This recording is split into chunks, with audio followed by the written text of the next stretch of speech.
High friends ओयन dreams game YouTube channel आपनादेर स्वागत। आज এই ক্লাসে प्राइमारि टेट परीक्षार किछु विषय निये आलोचना करब। आजकेर विषय हलो child development concept and principle अर्थात शिशुर विकास धारणा और नीतिसमूह। शिशु मनस्तत्व और शिक्षा विज्ञानेर एकटा गुरुत्वपूर्ण अध्याय। तो এই ভিডিওটা বন্ধুরা অবশ্যই আপনারা দেখুন, অবশ্যই কাজে লাগবে। तो चलो बंधुरा आजकल ये क्लास शुरू करी। आज ये क्लासे शिशु मनस्तत्व और शिक्षा विज्ञानेर जे अध्यायटी निये आलोचना करब सेटी हलो शिशुर विकास, विकासेर धारणा और नीतिसमूह अर्थात child development concept and principle. এই शिशुर धारणा अर्थात विकासेर धारणा, विकासेर वैशिष्ट्य और विकासेर नीति। प्राथमिक टेट परीक्षार जोन्नो এই বিকাশ চ্যাপ্টারটি খুবই গুরুত্বপূর্ণ। তাই আপনারা যারা প্রাথমিক টেট পরীক্ষার জন্য প্রিপারেশন নিচ্ছেন অবশ্যই এই ক্লাসটি দেখতে থাকুন। সিডিপি অর্থাৎ চাইল্ড সাইকোলজি ক্লাসের এই বিকাশ চ্যাপ্টার হলো এমন একটা অধ্যায় যেখান থেকে প্রাথমিকের প্রতি বছর টেট পরীক্ষায় প্রশ্নপত্র তোলে। তো এই ক্লাসটি হলো एक गुरुत्वपूर्ण क्लास। तो आपनारा এই ক্লাসে প্রত্যেকটা বাক্য এক্সপ্লেন করে জানতে পারবেন। তো অবশ্যই এই ক্লাসটি দেখতে থাকো। এখানে বলা রয়েছে শিক্ষণের প্রধান দুটি উপাদান হলো বৃদ্ধি ও বিকাশ। শিক্ষণ অর্থাৎ লার্নিং এর যে দুটো প্রধান উপাদান সেটি হলো বৃদ্ধি ও বিকাশ। ওই বৃদ্ধি ও বিকাশ দুটি কিন্তু आलादा आलादा संज्ञा रयेछे, दुटी किन्तु एक नय। बृद्धि आलादा और विकास सम्पूर्ण आलादा। शिक्षणेर भित्ति हिसेबे बृद्धि सम्पर्के और विकास सम्पर्के आलोचना करते होले आमादेरके प्रथमे जेटा जानते होबे सेटा हलो बृद्धिर अर्थ कि और विकासेर अर्थ कि। परिवर्तनशील परिवेशेर संगे अभियोजन एर तीनटी उपादानेर विशेष भूमिका देखा जाए, सेटी हलो बृद्धि, विकास एवं परिणमन। ये तीनटी भूमिका विशेष भूमिका देखा जाए। तो आज आमरा प्रथमेई जानबो बृद्धिर अर्थ कि, बृद्धिर अर्थ और बृद्धिर वैशिष्ट्य कि कि। बृद्धि हलो मनोविद आर्नल्ड जोन्सेर मते बृद्धि हलो देहेर उच्चता और ओजन बेड़े जावाके बृद्धि बोले। जेमन शिशुर उच्चता बृद्धि, शिशुर ओजन बृद्धि और हाथेर दैर्घ्य बृद्धि। मानव देहेर जखन उच्चता, ओजन और दैर्घ्य बृद्धि पाबे तखन बृद्धि घटबे, तखन सेई बेड़े जावाके আমরা বৃদ্ধি বলবো। এখানে উল্লেখ করা প্রয়োজন একটা বিষয়, শিক্ষা ও মনস্তত্ত্বে বৃদ্ধির শুধুমাত্র আকার ও আয়তনের পরিবর্তনে বোঝায় না, এর মধ্যে পরিণামন হলো অন্তর্ভুক্ত। আর একটা বিষয় এখানে এলো পরিণামন। পরিণামনটা কি? পরিণামন হলো কোনো কিছু করার ক্ষেত্রে উপযুক্ত স্তরে উপনীত হওয়া, এটাই হলো পরিণামন। যেমন হাঁটার জন্য মাংসপেশিগুলি অবশ্যই উপযুক্ত পরিমাণে শক্তিশালী হওয়া প্রয়োজন। কোনো শিশু যখন হাঁটতে সক্ষম হবে সেই হাঁটার পূর্বে তার পায়ের মাংসপেশিগুলো যেন অবশ্যই শক্তিশালী হয়, তখনই সে হাঁটতে শুরু করবে। অর্থাৎ পরিণামন বলতে বুঝবো কোনো কিছু করার উপযুক্ত স্তরে উপনীত হবে। যখন কোনো কিছু করবে তখন সে করার জন্য তাকে একটা উপযুক্ত স্তরে উপনীত হতে হবে, সেটাই হলো পরিণামন। এবার আমরা আসব বিকাশ। বিকাশের অর্থ কী ও বিকাশের ধারণা কী। Development concept and principle. ওই বিকাশ যেটা এই ক্লাসের মূল বিষয়। বিকাশ হলো প্রাণীর মধ্যে ক্রম পরিবর্তন, যা শুধুমাত্র শারীরিক পরিবর্তনে সীমাবদ্ধ থাকে না, ক্রিয়াগত পরিবর্তন হলো আবশ্যিক শর্ত। বিকাশ কি? প্রাণীর মধ্যে ক্রম পরিবর্তন অর্থাৎ ক্রমাগত পরিবর্তন হয়, যা শুধুমাত্র শারীরিক পরিবর্তন। শারীরিক পরিবর্তন বলতে আমরা কি বুঝলাম? যে মানবদেহের দৈর্ঘ্য, উচ্চতা ও ওজন বেড়ে যাওয়াকে শারীরিক পরিবর্তন বলা হয়, শারীরিক পরিবর্তনকে বৃদ্ধি বলা হয়। তাহলে মানবদেহে যখন দৈর্ঘ্য, উচ্চতা ও ওজন বৃদ্ধি পাবে, তার সাথে যখন ক্রিয়া অর্থাৎ গুণগত মান, যেমন কোনো কাজে পারদর্শিতা বৃদ্ধি পাবে, তখন বিকাশ ঘটবে। অর্থাৎ বিকাশ হলো শারীরিক পরিবর্তনের মধ্যে সীমাবদ্ধ না থেকে ক্রিয়াগত পরিবর্তন যখন ঘটবে, অর্থাৎ ক্রিয়াগত পরিবর্তন যখন আবশ্যিক শর্ত হবে, তখন বিকাশ সম্পূর্ণ হবে। বিকাশ হলো গুণগত অর্থাৎ ক্রিয়াগত মান। এবার আমরা আসব বৃদ্ধির বৈশিষ্ট্যাবলী নিয়ে। বৃদ্ধি আগেই আমরা জানলাম বৃদ্ধির সংজ্ঞা কী। বৃদ্ধি হলো মানবদেহের উচ্চতা ও ওজন বেড়ে যাওয়াকে বৃদ্ধি বলে। শুধুমাত্র উচ্চতা ও ওজন বেড়ে গেলেই হবে না, তার সাথে পরিণামন এর অন্তর্ভুক্ত হতে হবে। এবার আসি বৃদ্ধির বৈশিষ্ট্য নিয়ে। বৃদ্ধির 1 নম্বর বৈশিষ্ট্য হলো বৃদ্ধি বংশধারা ও পরিবেশের মিথস্ক্রিয়ার ফল। বৃদ্ধি বংশধারা ও পরিবেশের মিথস্ক্রিয়ার ফল। এই বংশধারা ও পরিবেশের মিথস্ক্রিয়ার ফল নিয়ে মনোবিদদের মধ্যে মতবিরোধ রয়েছে। কিছু কিছু মনোবিদ মনে করেন বৃদ্ধির উপর বংশধারার প্রভাব অধিক, আবার কিছু কিছু মনোবিদ মনে করেন বৃদ্ধির উপর পরিবেশের প্রভাব অধিক। তবে অধিকাংশ মনোবিদদের মতে বৃদ্ধি বংশধারা ও পরিবেশের কারণে ঘটে। অর্থাৎ বৃদ্ধি নিয়ে মনোবিদদের মধ্যে মতবিরোধ থাকলেও অধিকাংশ মনোবিদরা মনে করেন যে বৃদ্ধি বংশধারা ও পরিবেশের উভয় কারণের জন্য সম্পন্ন হয়। বৃদ্ধির পরবর্তী বৈশিষ্ট্য চলে আসব। বৃদ্ধির পরবর্তী বৈশিষ্ট্য হলো বিভিন্ন বয়সে বৃদ্ধির হার বিভিন্ন হয়।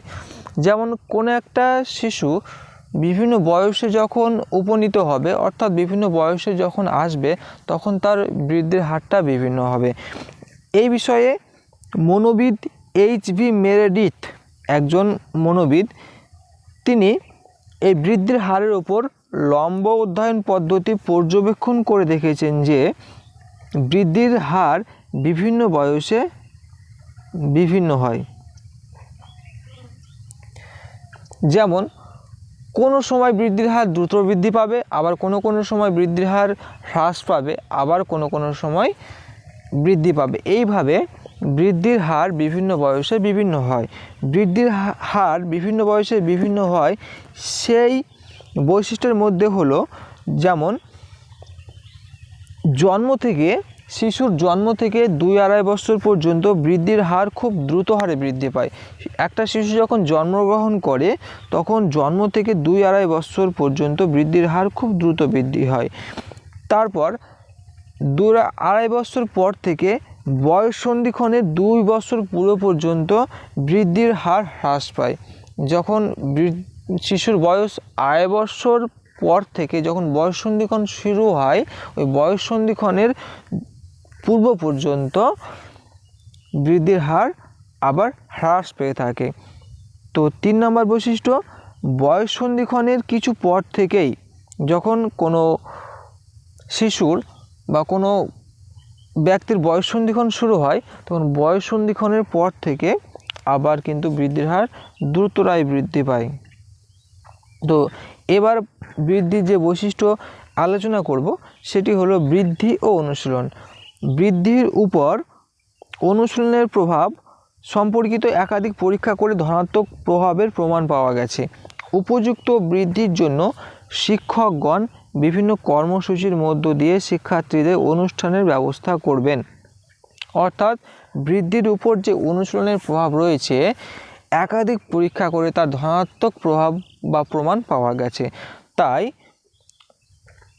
প্রতিষ্ঠানে শিক্ষকগণ বিভিন্ন কর্মসূচির মধ্য দিয়ে অনুশীলনের ব্যবস্থা করবেন যাতে বৃদ্ধি ঘটে। তো বৃদ্ধির পরবর্তী বৈশিষ্ট্য নিয়ে আসব। বৃদ্ধির পরবর্তী বৈশিষ্ট্য হলো নিরবচ্ছিন্ন ও ধারাবাহিক প্রক্রিয়া। বৃদ্ধির ক্ষেত্রে এই বৈশিষ্ট্য একদিক থেকে যেমন খুব গুরুত্বপূর্ণ, আবার একই সাথে অসুবিধাজনক। কেন বলা হয়েছে এরকম, যে বৃদ্ধি নিরবচ্ছিন্ন ধারাবাহিক এই বৈশিষ্ট্য একদিক থেকে যেমন খুবই গুরুত্বপূর্ণ, অপর দিকে কিন্তু অসুবিধাজনক।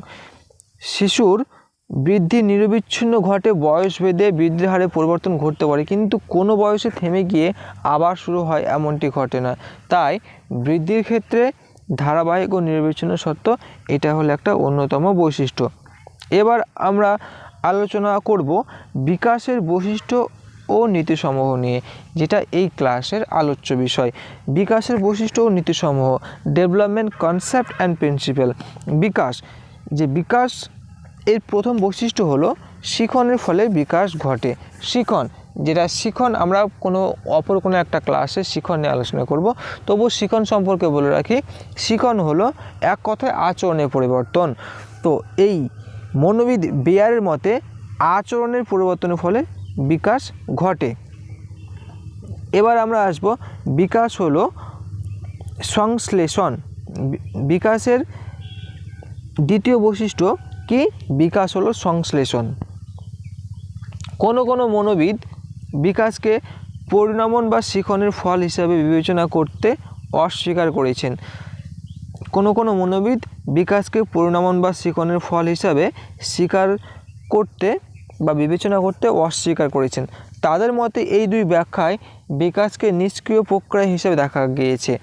এই প্রসঙ্গে বিখ্যাত মনোবিদ পিয়াজে বলেন, ক্ষুদ্র ক্ষুদ্র শিখন এককগুলির সমন্বয় হলে বিকাশ, এই ধারণা সঠিক নয়। তার মতে বিকাশের 4টি প্রক্রিয়া রয়েছে। এই 4টি প্রক্রিয়া কি কি? সেটা হলো এক নম্বর পরিণমন, 2 নম্বর অভিজ্ঞতা, 3 নম্বর হলো মানসিক যোগাযোগ, 4 নম্বর হলো ভারসাম্যকরণ। এই 4 প্রক্রিয়া হলো বিকাশের প্রক্রিয়া বিখ্যাত মনোবিদ পিয়াজের মতে। এবার বিকাশের পরবর্তী বৈশিষ্ট্য হলো বিকাশ হলো নিরবচ্ছিন্ন প্রক্রিয়া। বিকাশ শুরু হয় আমাদের মাতৃগর্ভ থেকে। যখন কোনো একটা শিশু জন্ম নেয় বা যখন মাতৃগর্ভ থেকে বিকাশ শুরু হয় এবং বিকাশ চলতে থাকে আমৃত্যু পর্যন্ত। যদিও এই বিকাশের চলাটা সবসময় স্থির থাকে না, কখনো কখনো হ্রাস বৃদ্ধি ঘটে। তাই বিকাশ হলো নিরবিচ্ছিন্ন প্রক্রিয়া, অর্থাৎ বিকাশ শুরু হয় মাতৃগর্ভ থেকে এবং শেষ হয় বা শুরু করে আমৃত্যু পর্যন্ত চলতে থাকে। বিকাশের পরবর্তী বৈশিষ্ট্য কি? বিকাশ সামগ্রী থেকে বিশেষের দিকে ঘটে। এখানে বলা হয়েছে বিকাশের দিকে ঘটে, সেটা হবে না। বিকাশ সামগ্রী থেকে বিশেষের দিকে ঘটে। প্রতিটি বিকাশ সামগ্রিক থেকে বিশেষের দিকে ঘটে। যখন কোনো একটা শিশু কোনো কিছু একটা ধরার চেষ্টা করবে, কোনো কিছু জিনিস ধরার চেষ্টা করবে, তখন সে প্রথমে যার সাহায্য নেবে সেটা হলো হাত। প্রথমে সে হাতের সাহায্য হাত দিয়ে ধরতে যাবে, এরপর হাতের আঙুলগুলো সে ব্যবহার করবে এবং সর্বশেষ হাতের আঙুল, 1টি আঙুল, 2টি আঙুল, এভাবে সে আঙুলগুলোকে ব্যবহার করবে। তো প্রতিটি বিকাশ সামগ্রিক থেকে বিশেষের দিকে ঘটে। শিশু যখন কোনো কিছু ধরার চেষ্টা করে তখন সমস্ত হাতটাই ব্যবহার করে, পরে হাতের আঙুলগুলো ব্যবহার করে, অবশেষে 2টি বা 3টি আঙুল দিয়ে ধরতে পারে। তাহলে বিকাশ সামগ্রিক থেকে বিশেষের দিকে ঘটে। বিকাশের পরবর্তী বৈশিষ্ট্য, যেটা খুব গুরুত্বপূর্ণ বৈশিষ্ট্য, সেটি হলো বিকাশ লিঙ্গভেদে পার্থক্য দেখা যায়। বিকাশের লিঙ্গভেদে পার্থক্য দেখা যায়। এখানে কি বলা হয়েছে? স্ত্রী ও পুরুষের মধ্যে বিকাশের লিঙ্গগত পার্থক্য দেখা যায়। যেমন ছেলেদের থেকে মেয়েদের অনেক আগে বয়স সন্ধিক্ষণ শুরু হয় এবং ছেলেদের থেকে মেয়েরা অনেক আগেই পরিণত হয়। তাই বিকাশের একটা গুরুত্বপূর্ণ বৈশিষ্ট্য হলো লিঙ্গভেদে স্ত্রী পুরুষের মধ্যে বিকাশের পার্থক্য লক্ষ্য করা যায়। ছেলেদের তুলনায় মেয়েদের অনেক আগে পরিণত হয় মেয়েরা এবং মেয়েদের বয়স সন্ধিক্ষণ শুরু হয়। তো বন্ধুরা, আজ এই ছিল এই ক্লাসের বিষয়বস্তু।